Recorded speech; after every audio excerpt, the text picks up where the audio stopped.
Hello friends, आपका अपने channel study for genius में स्वागत है। फ्रेंड्स, ये सेशन आपके लिए बहुत इंपॉर्टेंट होने वाला है क्योंकि बच्चे इसमें जो हम क्वेश्चन लेकर आए हैं बहुत ही सिलेक्टेड क्वेश्चन लेकर आए हैं और हम इसमें बच्चों टोटल आपको 30 क्वेश्चन करवाने वाले हैं। ठीक है, तो आप लोग बस बने रहिएगा और अब देखिएगा कितनी तैयारी आपकी है और मुझे और कितनी तैयारी की ज़रूरत है। ठीक है, हर एक क्वेश्चन बहुत ही अच्छे से हम लोग करते चलेंगे और इंग्लिश हिंदी आपका बाइलिंगुअल दोनों लैंग्वेज में लिख के आए हैं। ठीक है, तो फर्स्ट क्वेश्चन बच्चों आपका कह रहा है कि निम्नलिखित में से कौन सा कथन सही है।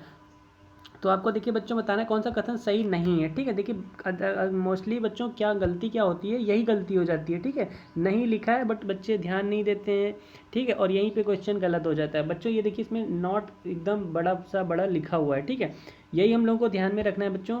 तो आपसे पूछा है कौन सा स्टेटमेंट आपका राइट नहीं है, ठीक है, करेक्ट नहीं है।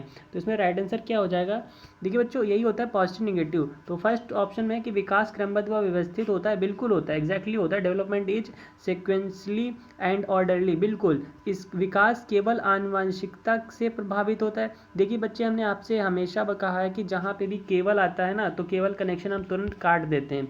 ओनली वर्ड ऐसा वर्ड है बच्चों जो निगेटिव रिप्रेजेंट करता है, निगेटिविटी शो करता है। ठीक है, ये गलत है। एक और दूसरी चीज़ हमने ये भी बताया, आपका P इक्वल टू क्या होता है बच्चों, H/E होता है। ठीक है, पर्सनालिटी इक्वल टू क्या होता है, इक्वल टू क्या होता है बच्चों, आपका हेरिडिटी होता है और एनवायरनमेंट होता है। ठीक है, तो आनुवंशिकता आपका होता ही नहीं है, ओनली ओनली नहीं होता। ठीक है, चलिए फिर देख लेते हैं बच्चे। नेक्स्ट क्वेश्चन आपका कह रहा है कि भाषा अर्जन के संदर्भ में निम्नलिखित में से कौन सा चरण संवेदनशील है।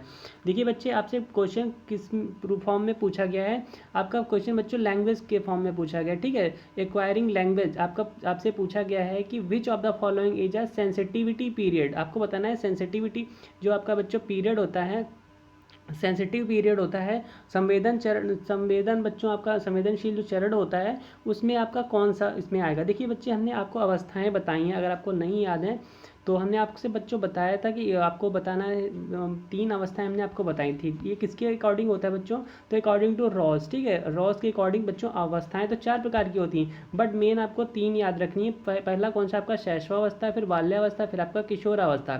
शैशवावस्था हमने बताया बच्चों जन्म से 6 वर्ष का होता है, फिर 6 से फिर 18 होता है और देन आफ्टर बच्चों 6 से 12 होता है बच्चों, फिर 12 से आपका 18 होता है। ठीक है, ये आपका पीरियड चलता है और जो फोर्थ स्टेज आपकी होती है वो 18 के एबव होती है। ठीक है, ऊपर होती है। तो ये आपका बच्चों पीरियड हो गया।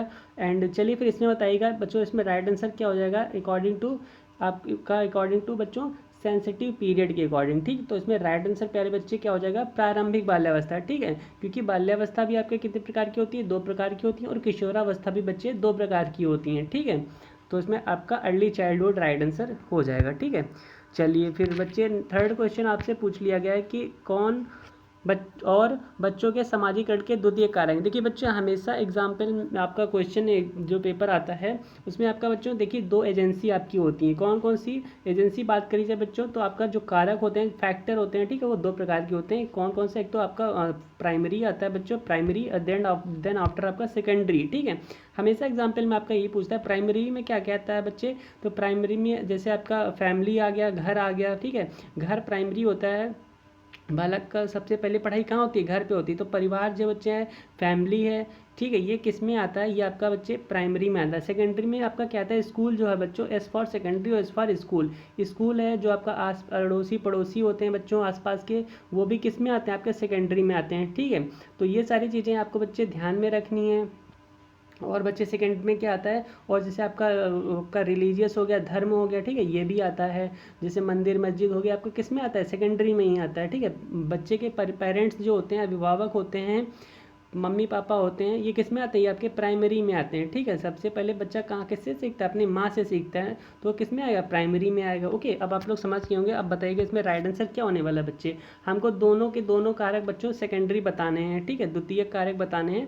तो इसमें कौन सा हो जाएगा बच्चों, हमने अभी परिवार बताया कि प्राइमरी में होता है तो ये आपका होगा नहीं। ठीक है, और हमने अभी क्या बताया आपको बच्चों, स्कूल, हमने एस फॉर स्कूल और एस फॉर आपका सेकेंडरी बताया, तो ये भी बच्चों हाँ ये आपका सेकेंड में आता है। ठीक है, और धर्म भी आपका किस में आता है, ये बिल्कुल हो जाएगा। अभिभावक बच्चों, अभिभावक में कौन आते हैं, आपके पेरेंट्स ही तो होते हैं, माता पिता आते हैं, ये भी प्राइमरी है। ठीक है, और बच्चे इसमें राइट आंसर क्या हो जाएगा, और बच्चे इसमें राइट आंसर आपका क्या हो जाएगा। और अगर बात कर ली जाए तो बच्चे इसमें राइट आंसर आपका जो है आपका परिवार बच्चों किस में जाता है, परिवार हमने फैमिली किस में बताया, हमने बच्चे परिवार आपका किस में बताया, तो आपका प्राइमरी में बताया। स्कूल किस में जाता है बच्चे, स्कूल आपका बच्चे किस में जाता है, सेकेंडरी में जाता है, तो आपका 4 तो होगा नहीं। ठीक है बच्चे, धर्म की अगर बात कर ली जाए, धर्म जो आपका ये देखिए आपका प्राइमरी, आपका अभिभावक बच्चे किस में जाएगा, ये आपका प्राइमरी हो गया।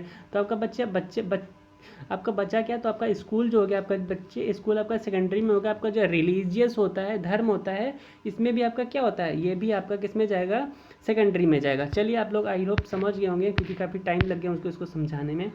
4th नंबर आपसे पूछा गया है, और 4th नंबर क्या कह रहा है कि जीन पियाजे के संज्ञानात्मक विकास के अनुसार बच्चे संरक्षण किस अवस्था में कर पाते हैं। देखिए बच्चे, हमने आपसे ये हमेशा ये बताया था जीन पियाजे का जन्म स्थान कहाँ है, तो स्विट्जरलैंड में। ओके, इन्होंने कौन सा विकास बताया, तो संज्ञानात्मक विकास बताया। ठीक है, जिसे हम लोग क्या बोलते हैं, कॉग्निटिव डेवलपमेंट बोलते हैं। ठीक है, ओके। और अगर बात कर ली जाए इन्होंने कितने बच्चों अवस्थाएं बताई, कितने अगर बात कर ली जाए तो कितने स्टेज बताई हैं, तो उन्होंने 4 स्टेज बताई। ये आपके सामने सीक्वेंस से दे रखा है, आप लोग हो सके तो इंग्लिश में याद कीजिएगा बच्चे। ठीक है, क्योंकि क्या होता है कई बार नाम हिंदी में चेंज कर देता है। ठीक है, अमूर्त की जगह पे आपको क्या दिखने को मिलेगा, औपचारिक देखने को मिल सकता है। ठीक है, तो इंग्लिश में बट आपको फॉर्मल ऑपरेशनल स्टेज ही देखने को मिलता है। ठीक है, हमेशा। तो आप लोग हिंदी इंग्लिश में दोनों पे प्रेफर कीजिएगा। देखिए सेंसरी मोटर आपका फर्स्ट होता है, then after pre operational stage, then after आपका कंक्रीट ऑपरेशनल स्टेज, एंड फिर लास्ट में बच्चे क्या होता है, फॉर्मल ऑपरेशनल स्टेज होता है। ठीक है, तो फर्स्ट आपका बच्चों सांवेदिक पेशी हो गया, फिर पूर्व सक्रियात्मक, फिर आपका मूर्त, फिर आपका अमूर्त। ठीक है, तो बताना है आपको क्या बताना है, संरक्षण किस अवस्था में प्राप्त करते हैं। संरक्षण का मतलब बच्चे समझ रहे हैं, संरक्षण का मतलब आपका हो गया बच्चों कंजर्वेशन। कंजर्वेशन का मतलब वो होता है कि बालक अपने आप में ऐसा महसूस करता है कि हम सिक्योरिटी में, हम एकदम सुरक्षित हैं। ठीक है, हम एकदम सुरक्षित हैं। तो बच्चे इसमें ये चीज़ किसमें, बच्चा किस अवस्था में ये चीज़ फील कर पाता है बच्चे, ये आपका हो जाएगा मूर्त संक्रियात्मक अवस्था, इसे हम लोग क्या बोलते हैं, कंक्रीट ऑपरेशनल स्टेज। ठीक है, अब हम तो ये चलिए समझ गए। अब आपको पता है कि इसमें बच्चे की बालक की उम्र क्या होगी, तो इसमें जो बालक की उम्र होगी बच्चे, ये होती है 7 से 11 वर्ष के बीच में। ठीक है, इसमें कितनी होती है, जन्म से बच्चे, इसमें जन्म से 2 वर्ष होती है, फिर आपका इसमें कितनी होती है, 2 से 7 होती है, इसमें 7 से 11 होती है, और बच्चे इसमें क्या होते हैं 11 से जितना भी बच्चा फिर बालक बड़ा हो जाए उसके उम्र होती है आपके फॉर्मल ऑपरेशनल स्टेज की। ओके, चलिए फिर 4th नंबर आपका कंप्लीट हो गया बच्चे। अब ये भी कहना पड़ेगा क्या, अगर आपको सेशन अच्छा लग रहा है बच्चे तो कर दीजिएगा। ठीक है, चलिए फिर 5 नंबर आपसे पूछ लिया गया कि मूर्त संक्रियात्मक अवस्था के बच्चों को पढ़ाते हुए एक शिक्षिका को क्या नहीं करना चाहिए। देखिए बच्चे, हमेशा निगेटिव में इसमें पूछा क्या नहीं करना चाहिए। ठीक है, तो कौन सा ऐसा काम नहीं करना चाहिए एक टीचर को पढ़ाते टाइम में, वर्गीकरण के मौके देना, गिव अपॉर्चुनिटी फॉर क्लासिफिकेशन, बिल्कुल वर्गीकरण का बिल्कुल बच्चों को मौका देना चाहिए, छूट बिल्कुल देनी चाहिए कि बालक अपने अकॉर्डिंग चीज़ों को क्लासीफाई करे। ठीक है, ऐसी समस्याएं देना, अरे बालक को समस्याएं क्यों देंगे एक टीचर, समस्या नहीं देते हैं। ठीक है, समस्या को सॉल्व कर दें, तो ऑप्शन बच्चे क्या हो जाएगा आपका, सेकंड ही हो जाएगा। ठीक है, चलिए 6 नंबर आपसे पूछ लिया गया कि 4 से 5 साल की उम्र के बच्चे अक्सर अपने आप से बातचीत करते हैं, बिल्कुल ऐसा होता है। ठीक है, आप देखिएगा लेव वाइगोत्स्की के अनुसार वह जो बात हो रही है बच्चों, या बच्चे आपस में बातचीत कर रहे हैं, टॉक कर रहे हैं, वह क्या होता है अकॉर्डिंग टू लेव वाइगोत्स्की के अकॉर्डिंग बच्चे, तो इसमें क्या होगा, उनकी आत्मकेंद्रिता को दर्शाता है। बच्चे बताइएगा इसमें राइट आंसर क्या होने वाला है, उनकी आत्मकेंद्रिता को दर्शाता है, उनके संज्ञानात्मक विकास में बाधा डालता है, उनके सामाजिक विकास में बाधा डालता है, उनकी अपनी सोच नियमित करने में मदद करता है। बिल्कुल बच्चों, वो क्या कर रहा है, बच्चा एक थिंकिंग ही तो कर रहा है, तो सोच नियमित करने में वो मदद कर रहा है। ठीक है, helps them to regulate their own thinking. बच्चों बालक क्या करते हैं, बालक अपनी सोच नियमित करने में वो उसकी मदद करता है, जब बालक अपने आप में टॉक करते हैं। ठीक है, राइट आंसर बच्चे आपका 4th पे जाएगा। 7 नंबर आपसे पूछा गया कि निम्न में से किसने जोर दिया कि व्यक्तिगत विकास को सामाजिक और सांस्कृतिक संदर्भ के बिना नहीं समझा जा सकता।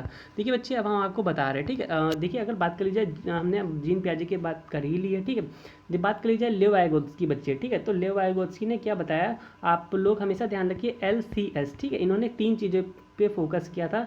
L हो गया आपका बच्चे लैंग्वेज, फिर सी हो गया आपका कल्चरल, ठीक है, एस हो गया आपका सोशल, ठीक है, सोसाइटी जिसे बोलते हैं बच्चे।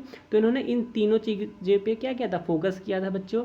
तो अब वही चीज़ आपसे पूछा गया है कि जिन्होंने व्यक्तिगत विकास को सामाजिक, देखिए आपका सोशल हो गया, सामाजिक और सांस्कृतिक कल्चर हो गया, ठीक है, के बिना के संदर्भ के बिना नहीं समझा जा सकता। तो ये बच्चे कौन है, इन्होंने कहा कि ये तीनों के बिना, ये सारी चीज़ लैंग्वेज के भी बिना बच्चे चीज़ों को नहीं समझा जा सकता।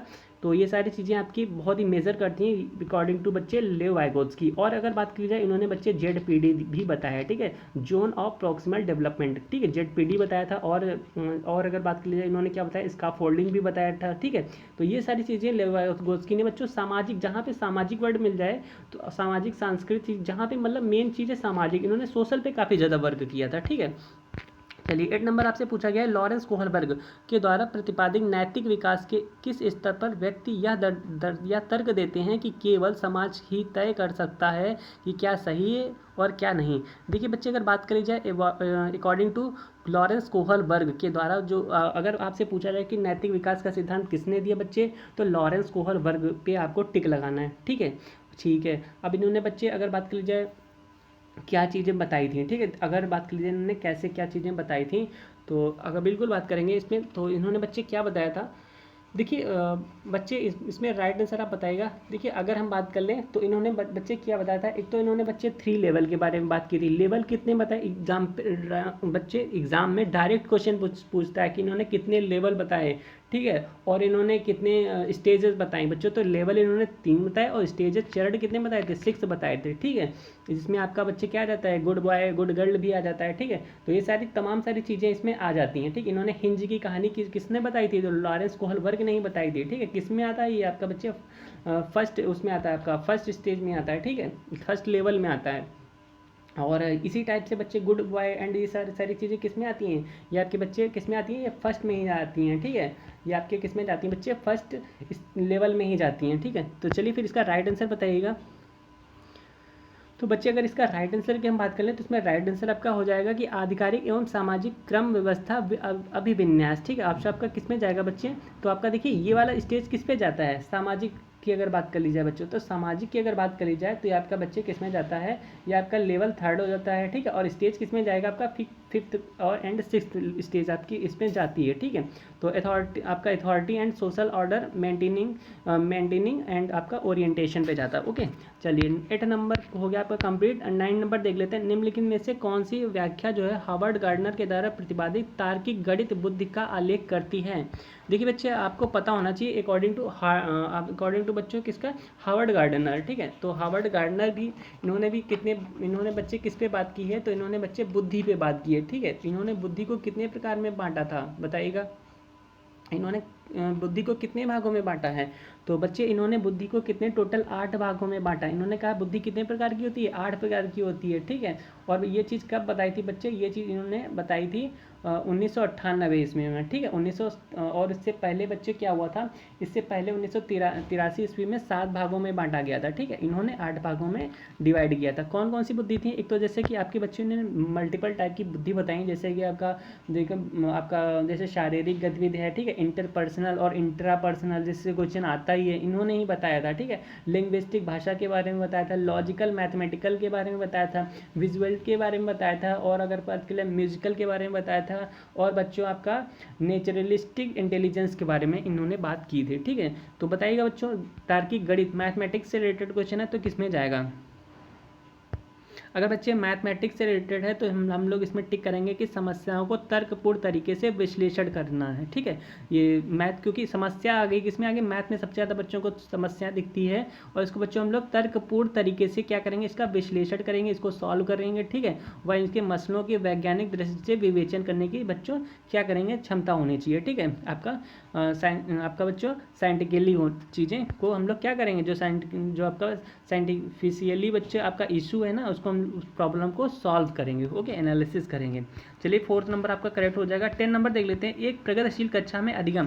देखिए बच्चे, अधिगम क्या होता है, अधिगम मीन्स होता है आपका लर्न, ठीक है, चीज़ों को लर्न करना, जो चीज़ हम लोग सीखते हैं, हमारे बिहेवियर में जो चेंजपन आता है ना, उसको ही हम लोग लर्न बोलते हैं, ठीक है। एक प्रगतिशील कक्षा में बच्चों क्या होता है, आपको बताना है प्रोग्रेसिव क्लासरूम में क्या होना चाहिए। अधिगम क्या है, सीखना क्या है, अंतःक्रिया व संवाद के द्वारा अधिगम आता है, तो बच्चे कैसे आता है, बिल्कुल बच्चों जो हम लोग क्या करते हैं, take place through intraperson interaction and dialogue. ठीक बच्चे, जब क्या होता है अंतः क्रिया व संवाद होता है ना, तभी चीज़ें क्या होती हैं, तभी चीज़ें सीखी जाती हैं। ठीक है, और भी ऑप्शन हम चेक कर लेते हैं। और ऑप्शन आपका क्या पूछा गया, शिक्षकों से अधिगमकर्ताओं के द्वारा एक तरफा प्रसारण। एक तरफा बच्चे आपका गलत है। ठीक है, एक तरफा कोई चीज़ें नहीं होती, निष्क्रिय अभिग्रहण के द्वारा होता है। नहीं, ये आपका बच्चे देखिए निगेटिव वर्ड आ गया। ठीक है, निगेटिव वर्ड आपका आ गया, तो यहाँ पे आपका क्या हो जाएगा, गलत हो जाएगा। ये देखिए केवल आ गया, यहाँ पे केवल आ गया, और केवल कनेक्शन हम तुरंत काट देते हैं। ठीक है, ऑप्शन आपका किस पे जाएगा, फर्स्ट पे चला जाएगा। 11 नंबर बात कर ली जाए बच्चे, तो आपका कथन और तर्क पे है। ठीक है, जिसे हम लोग असर्शन एंड रीजन बोलते हैं।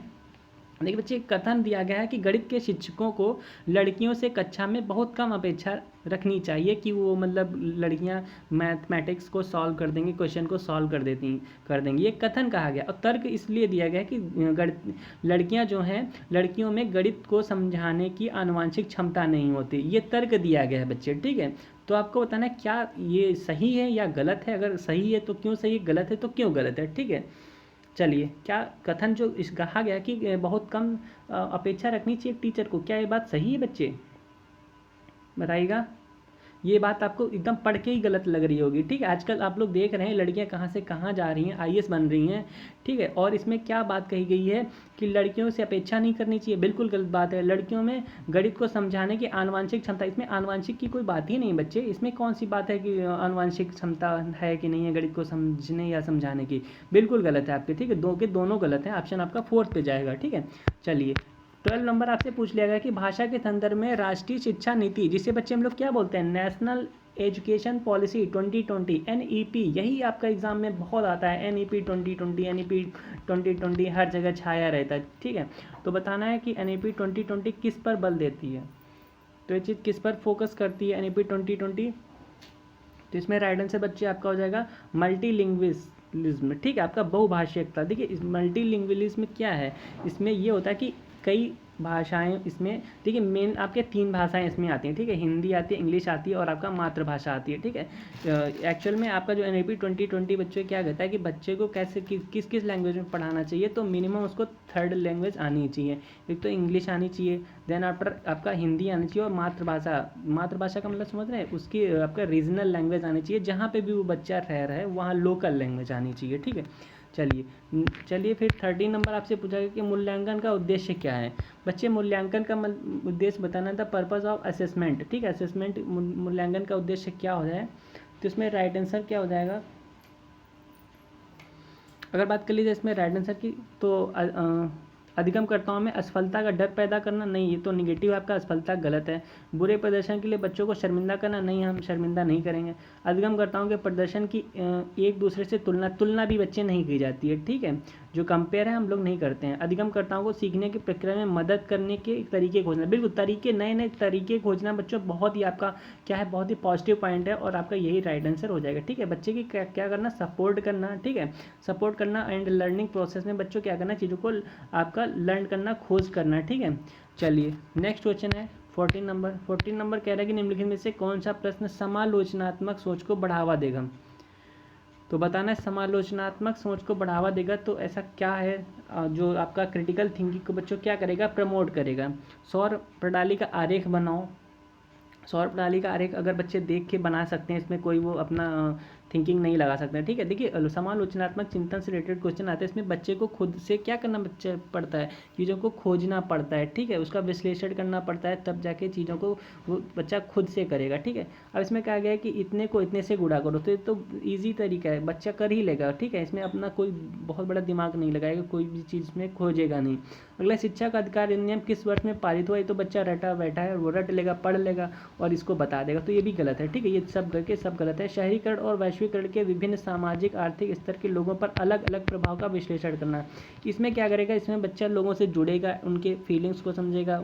ठीक है, और उनसे बातें करेगा, और उसमें चीज़ें जो सामने निकल के आएंगी उसको अपने अकॉर्डिंग उसमें बच्चों क्या करेगा, उस विश्लेषण करेगा कि क्या सही है क्या गलत है, फिर उनको राइट डाउन करेगा। ठीक है, तो इसमें बच्चे को ज़्यादा मेहनत करनी पड़ेगी, यही राइट आंसर है।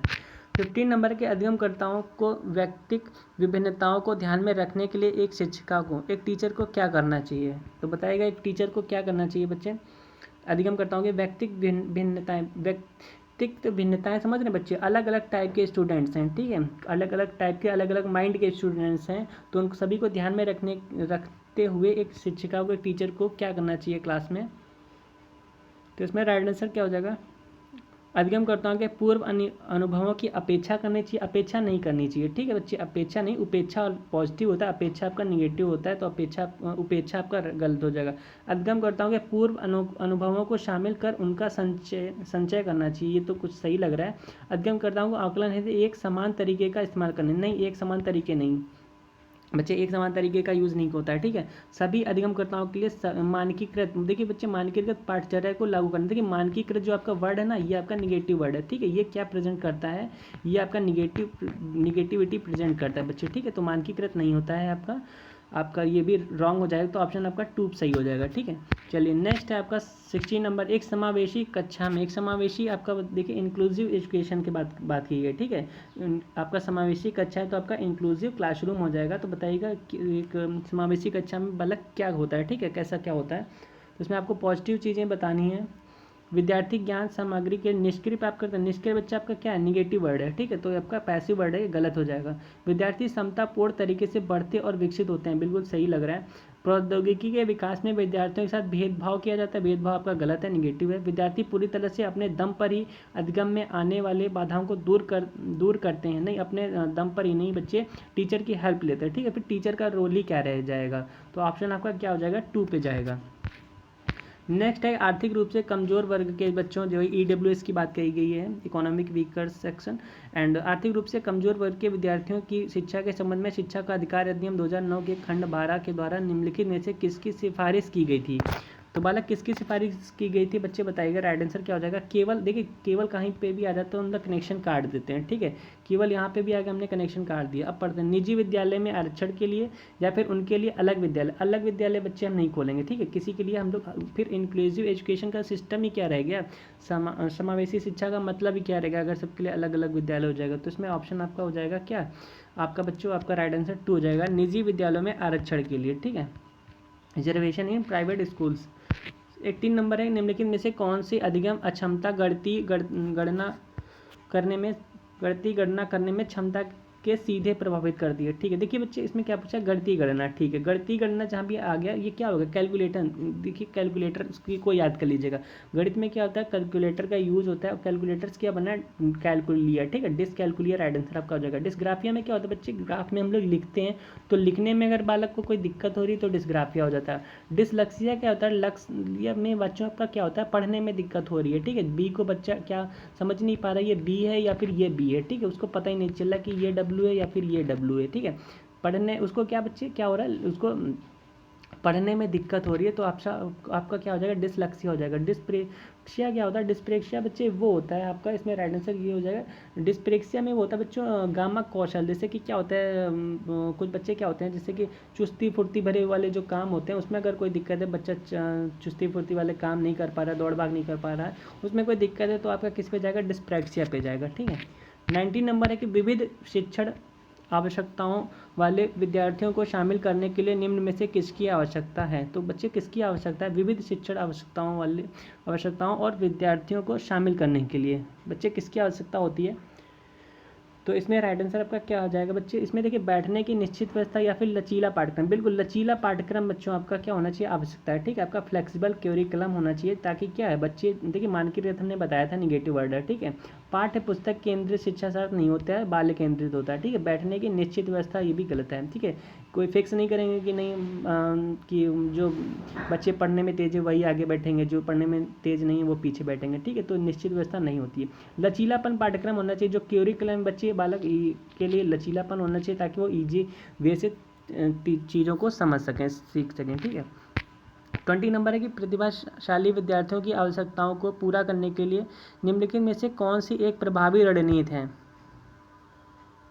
तो कौन सी बच्चे प्रभावी रणनीति है, इसमें राइट आंसर क्या हो जाएगा, प्रतिभाशाली विद्यार्थियों की आवश्यकताओं को पूरा करने के लिए निम्नलिखित में से कौन सी एक प्रभावी रणनीति है। तो इसमें ऑप्शन किस पे जाएगा बच्चे, इसमें ऑप्शन जाएगा उनसे बहुत ही सरल और आसानी प्रश्न पूछें। अच्छा, बहुत ही आसानी सरल पूछेंगे तब तो बता ही ले जाएंगे, तो इसमें कौन सा, उसमें एक बहुत ज़्यादा वो स्ट्रेटजी अपनानी पड़ेगी, गलत है। उन्हें चुनौतीपूर्ण और उच्च क्रम के कार्य सौंपें। हाँ, ये सही है बच्चे। ये आपका कैसा है, उन्हें कैसे कार्य सौंपना चाहिए, चुनौतीपूर्ण। जब तक बच्चे को चैलेंजिंग टास्क नहीं दिया जाएगा वो चीज़ों को सीखेंगे नहीं, ठीक है। और उच्च क्रम के कार्य सौंपे चाहिए, बिल्कुल सही है। जानकारी को समझने के लिए अतिरिक्त समय दें, नहीं उनकी गलत आदत पड़ जाएगी, टाइम ज़्यादा लेंगे, ठीक है। टाइम के अंदर ही उनको काम पूरा करना है। उनमें सफलता की कम उम्मीद रखी, तो बिल्कुल गलत है, ठीक है। तो ऑप्शन आपका किस पे जाएगा बच्चे, 2 पे जाएगा, ठीक है। जब तक क्योंकि उन्हें चुनौतीपूर्ण कार्य नहीं देंगे तब तक बालक जो है क्या अच्छे खुद से बच्चे चीज़ों को नहीं सीख सकता, ठीक है। जब हमको कोई टास्क देंगे उनके लिए चुनौती होगी बच्चों, और उनको सॉल्व करेंगे, अपना माइंड लगाएंगे, ठीक है, चीज़ों को ढूंढेंगे, सर्च करेंगे, और यही बच्चे क्या होगा उसमें बालक सीखेगा। अगला क्वेश्चन है, विद्यार्थियों में अधिगम को सुसाध्य करते समय शिक्षक को निम्नलिखित में से किस रणनीति से बचना चाहिए। तो किस रणनीति से बचना चाहिए विद्यार्थियों में अधिगम को सुसाध्य करने के लिए, ठीक है, करते समय कि बच्चे कौन सा रणनीति अपना से बचना चाहिए। बचना चाहिए मतलब कि चीज़ों को नहीं करना चाहिए, ठीक है।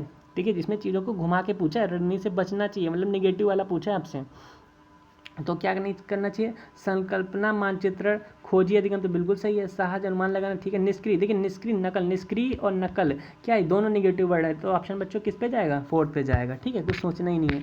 22 नंबर के अर्थपूर्ण अधिगम को सुसाध्य करने हेतु सूचना प्रसंस्करण का निम्नलिखित में से कौन सा तत्व सहायक है। आपको बताना है कि कौन सा तत्व बच्चे हेल्पफुल है, ठीक है। अर्थपूर्ण अधिगम मतलब कि क्या है बच्चों, मीनिंगफुल लर्निंग, ठीक है, चीज़ों को समझना सुसाध्य करने के लिए। तो इसमें राइट आंसर क्या हो जाएगा बच्चे, इसमें आपका पॉजिटिव पूछा है, ठीक है। रट कर याद करना कैसा है, निगेटिव है, तो बच्चे क्या हो जाएगा, गलत हो जाएगा। उद्दीपन, प्रतिक्रिया, अनुबंध और विस्तारण और आपका गैर संबंधीकरण बच्चे, तो इसमें राइट आंसर क्या हो जाएगा। देखिए जो आपका बच्चे गैर संबंधीकरण है ना, यही आपका निगेटिव वर्ड है, ठीक है। आप बताएगा 2 और 3 में क्या होगा। अगर बात कर लीजिए 2 और 3 में, तो बच्चे आपका जो एग्जैक्टली राइट आंसर है आपका क्या हो जाएगा, इलाबोरेशन हो जाएगा, ठीक है। ऑप्शन आपका बच्चे 2 पे जाएगा, ठीक है। चलिए नेक्स्ट क्वेश्चन है कि एक नया विषय पढ़ाना शुरू करने से पहले एक शिक्षक के लिए यह जानना महत्वपूर्ण है। देखिए एक कोई नया टीचर है बच्चे, और वो नया, देखिए टीचर आपका कोई भी हो, एक नया विषय है, कोई नया न्यू सब्जेक्ट है, उसको टीचर एक पढ़ाने जा रहा है, तो उसको क्या जानना बहुत ही ज़्यादा इंपॉर्टेंट है।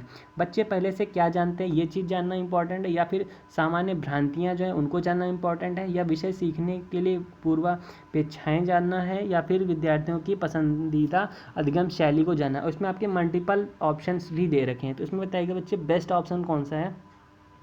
देखिए अगर इसमें बच्चे बात कर ली जाए बेस्ट ऑप्शन की, तो देखिए सबसे पहले क्या होता है, ये कोई नया सब्जेक्ट है उसको पढ़ाने से पहले टीचर को क्या करना चाहिए, बच्चे सबसे पहले से क्या जानते हैं तो ये चीज़ बिल्कुल आनी चाहिए, ठीक है। सामान्य भ्रांतियाँ क्या है, जैसे कि कॉमनली आपका बच्चों हेल्ड मिसकॉन्सेप्शन क्या है, ये भी चीज़ आपको पता होनी चाहिए। विषय सीखने के लिए पूर्वापेक्षाएँ बच्चों क्या है, ठीक है। देखिए आपका प्री रिक्वेस्टेड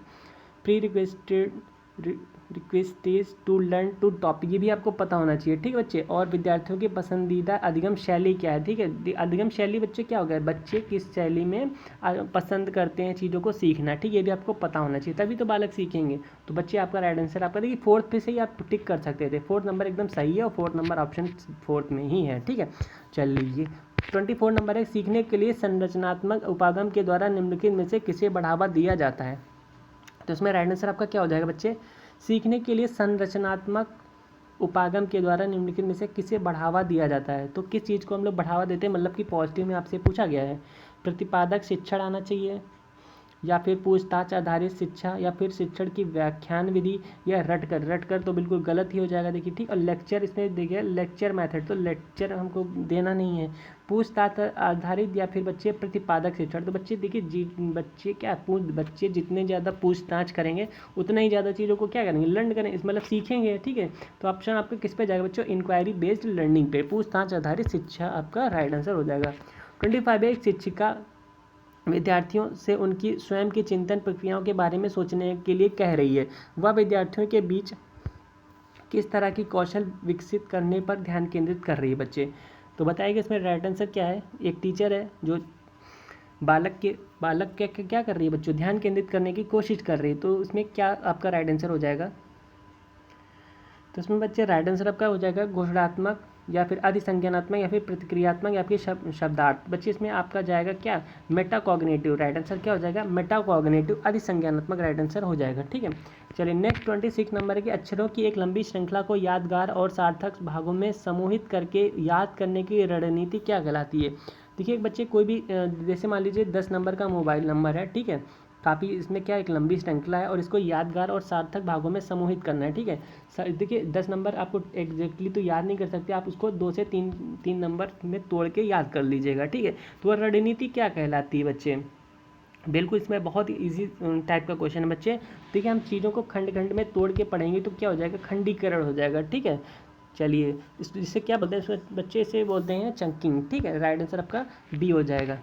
नेक्स्ट है एक स्पष्टीकरण तैयार करना, लक्ष्य प्राप्त करने के लिए पहले सीखे गए नियमों के सरल अनुप्रयोग से परे जाना, ठीक है, और परिणामों का मूल्यांकन करना। निम्न में से किसके महत्वपूर्ण भाग हैं बच्चे, तो इसमें राइट आंसर क्या हो जाएगा।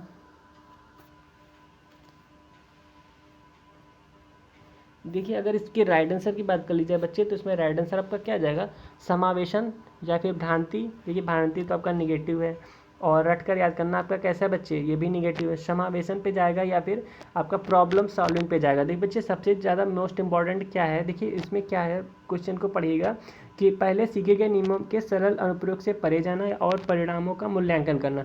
बच्चे राइट आंसर आपका समस्या समाधान पे जाएगा, ठीक है, प्रॉब्लम को सॉल्व करना, प्रॉब्लम सॉल्विंग राइट आंसर हो जाएगा। अगला आपका बच्चे वही अधिकथन और कारण से रिलेटेड क्वेश्चन है कि शिक्षकों को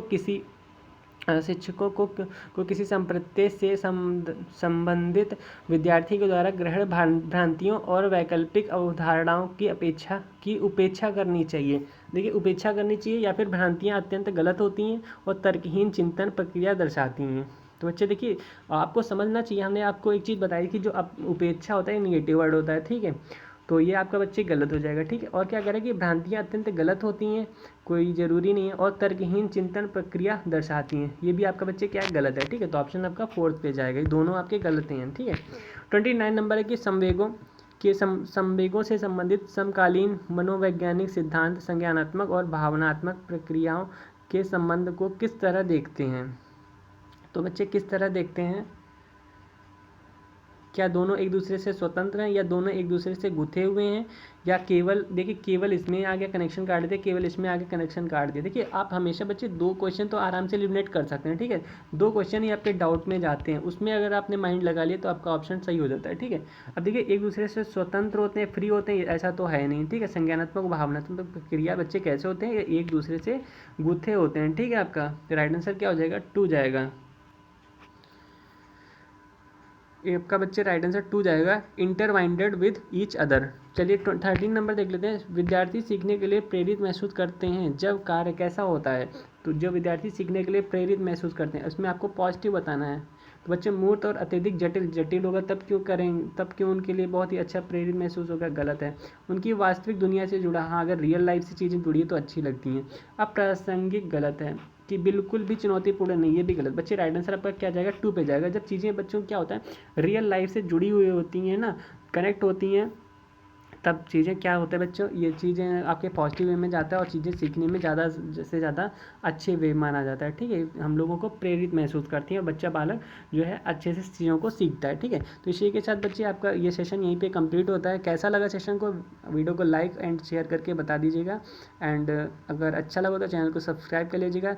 फिर मिलते हैं नेक्स्ट वीडियो में, तब तक के लिए अपना तैयारी को कंटिन्यू रखिए। कोई डाउट है तो आप लोग कमेंट बॉक्स कर दीजिएगा, ठीक है। चलिए मिलते हैं नेक्स्ट वीडियो में, and thank you for watching this video.